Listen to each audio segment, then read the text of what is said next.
Welcome back to my channel. And आज हम देखने वाले हैं जॉइंट्स के बारे में। जॉइंट क्या होते हैं, कितनी क्लासिफिकेशन होती है जॉइंट की, और उसके बारे में और डीपली भी उसको पढ़ेंगे कि उनके टाइप्स के अंदर क्या क्या डिफरेंस होता है। सब चीज़ें आज हम देखने वाले हैं। तो जॉइंट क्या होता है? जॉइंट होता है कोई भी आर्टिकुलेशन दो बोन्स की। अब हमें पता है कि हम जो भी मूव कर पाते हैं इतना ईजिली वो कर पाते हैं जॉइंट्स की वजह से। ठीक है, जो हमारी फिंगर्स चल रही हैं, हर एक उस पर पॉइंट पर एक जॉइंट प्रेजेंट है। ठीक है, यहाँ से हम फोर आर्म में ऐसे इसको रिस्ट को मूव कर पा रहे हैं, बट इन दोनों को क्यों मूव नहीं कर पा रहे? जो बोन है यहाँ पर दोनों फोर आर्म के अंदर क्यों नहीं मूव कर पा रहे? बिकॉज यहाँ पर जॉइंट प्रेजेंट नहीं है। ठीक है, तो जो जॉइंट होता है वो हमें मूव करने में हेल्प करता है। फॉर एग्जाम्पल कि ये दो बोन्स हैं, ठीक है, ये सिर्फ दो बोन है। अब अगर इसके बीच में कोई जॉइंट ना हो, ये इस तरीके से लगी हुई है, तो क्या ये मूव कर पाएंगी? बिल्कुल नहीं कर पाएंगी। लेकिन अगर इनके बीच में कोई आर्टिकुलेशन है, कोई जॉइंट फॉर्म हो रखा है जो ना अलाउ कर रहा है कि मूव करने के लिए, तो ये इजिली मूव कर पाएंगे किसी भी डायरेक्शन में। तो इसी तरीके से हमारी बॉडी के अंदर जॉइंट्स होते हैं और इनको हम आर्टिकुलेशंस भी बोलते हैं। ठीक है, अब देखते हैं कि जॉइंट्स की कितनी क्लासिफिकेशन होती हैं और उसकी सब क्लासिफिकेशंस भी। तो जो जॉइंट्स होते हैं इसकी दो क्लासिफिकेशन है, एक है सिन आर्थ्रोसिस एंड डाया आर्थ्रोसिस। अब ये किस बेसिस पर डिवाइड हो रखे हैं कि इसके अंदर साइनोवियल फ्लूइड की प्रेजेंस के ऊपर। जो हमारा सिन आर्थ्रोसिस है इसके अंदर साइनोवियल फ्लूइड प्रेजेंट नहीं है, एंड डाया आर्थ्रोसिस के अंदर साइनोवियल फ्लूइड प्रेजेंट है। अब साइनोवियल फ्लूइड प्रेजेंट होने से क्या पता चल रहा है कि जिसके अंदर साइनोवियल फ्लूइड प्रेजेंट होगा उसके अंदर जो मोबिलिटी होगी वो ज्यादा होगी, वो मोबाइल ज्यादा होगा। जैसे कि हमारा नी जॉइंट है, ठीक है, तो नी जॉइंट के अंदर साइनोवियल फ्लूइड प्रेजेंट होता है, वी नो दैट। तो वहां पर क्या है, मोबिलिटी बहुत इजीली ज्यादा होती है, एंड लोडिंग अगर उस पर पड़ती है तो फ्रिक्शन ज्यादा प्रोड्यूस नहीं होता है। वो लोड वियरिंग या वेट वियरिंग जॉइंट है। इसी तरीके से जो हमारा सिन आर्थ्रोसिस है इसकी फर्दर दो क्लासिफिकेशन है। अब जॉइंट है, अगर उसके अंदर साइनोवियल फ्लूइड नहीं है तो ये कोई तो ऐसी चीज होगी ना जिससे वो दो जो बोन्स हैं वो एक दूसरे में कनेक्ट हो रही होंगी। तो इसी तरीके से यहाँ पर फाइब्रस और कार्टिलेजिनियस, ये दो सब क्लासिफिकेशन है सिन आर्थ्रोसिस की। फाइब्रस के अंदर क्या होता है, सूचर्स। सूचर्स हमारे प्रेजेंट होते हैं स्कल में। जैसे कोई न्यूबॉर्न बेबी है, उसका जो स्कल होता है वो छोटा होता है, लेकिन जैसे जैसे उसका ब्रेन का साइज बड़ा होता है तो उसकी जो स्कल का साइज है वो भी तो इंक्रीज होगा। तो सूचर्स जो जॉइंट होते हैं वो हमारे ब्रेन के अंदर प्रेजेंट, स्कल के अंदर, सॉरी, स्कल के अंदर प्रेजेंट होते हैं दो बोन्स के अंदर। ठीक है, इसी तरीके से ऑसिपिटल बोन है तो यहाँ पर इस तरीके से प्रेजेंट होगा। तो जैसे जैसे साइज इंक्रीज होता जाता है ब्रेन का, वैसे वैसे ये बोन को जो है बड़ी होती जाती है। तो इसके बीच में जॉइंट जो प्रेजेंट होता है वो होते हैं हमारे सूचर्स। ठीक है, और एक सर्टेन एज आने के बाद जो है ये जॉइंट खत्म हो जाता है, मतलब बोन जो है फुल्ली उस जॉइंट को खत्म कर देती है। ठीक है, तो इसके अंदर जो है हमारा फाइब्रस प्रेजेंट होता है सूचर्स को फिल करने के लिए। ठीक है, तो दूसरा जो क्लासिफिकेशन है वो है गॉम्फोसिस। गॉम्फोसिस के अंदर क्या होता है, जैसे हमारे टीथ होते हैं, इनके अंदर मोबिलिटी तो प्रेजेंट नहीं होती है ना टीथ के अंदर। तो इसके अंदर क्या होता है कि ये हमारा टीथ है। अब ये क्या, एक तरीके से ठस गया है उसके अंदर, जो हमारा ये जो जॉ होता है उसके अंदर, जबड़े के अंदर। ठीक है, हिंदी में अगर बोलें तो जबड़े के अंदर जो हमारा दांत होता है ये पूरी तरीके से ठस जाता है।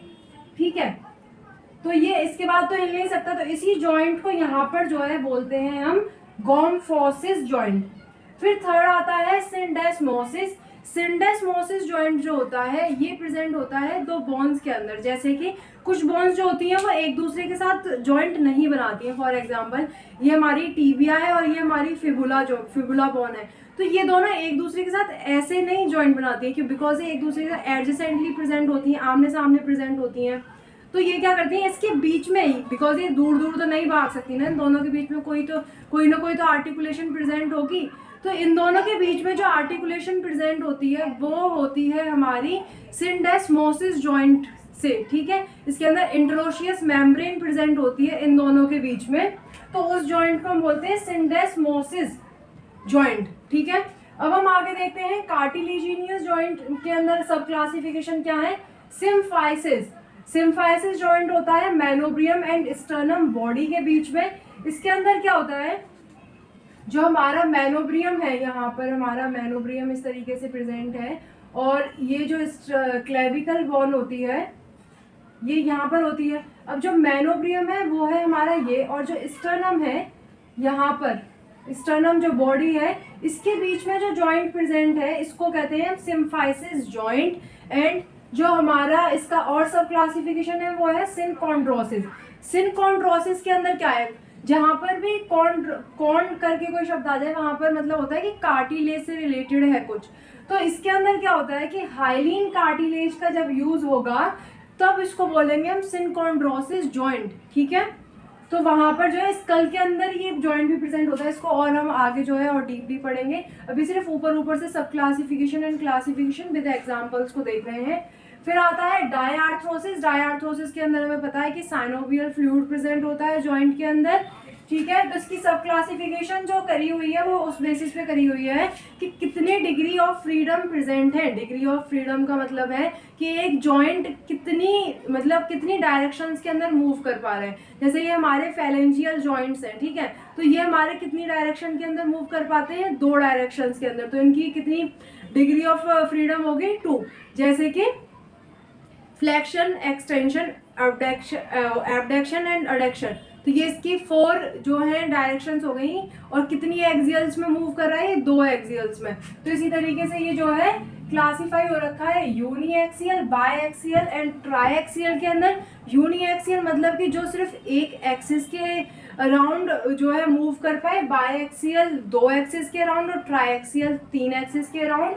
जो यूनी एक्सियल होता है उसके एग्जाम्पल हैं हिंज जॉइंट। ये चीज़ हमें बहुत अच्छे से पता है कि हिंज जॉइंट जो होता है उसका एग्जाम्पल, जैसे हमारा डोर प्रेजेंट होता है तो उसके अंदर जो कब्जे लगे हुए होते हैं ना, जो उसको उस दीवार से अटैच कर रहे होते हैं, उसमें ऐसे अगर हम उसको मूव करते हैं तो वहां पर ऐसे 2 परत लगी हुई होती है। ठीक है, तो उसको बोलते हैं हिंज जॉइंट। अब इसका बॉडी में कहाँ पर एग्जाम्पल आता है, इंटरफेरेंजियल जॉइंट के अंदर, क्योंकि ये यूनी एक्सियल सिर्फ एक उसके अंदर ये मूव कर पाती है। ठीक है, सिर्फ एक के अंदर। इंटरफेलेंजियल ये वाला जो जॉइंट है, एक ये प्रॉक्सिमल फेलेंजियल, मिडल फेलेंजियल, डिस्टल फेलेंजियल।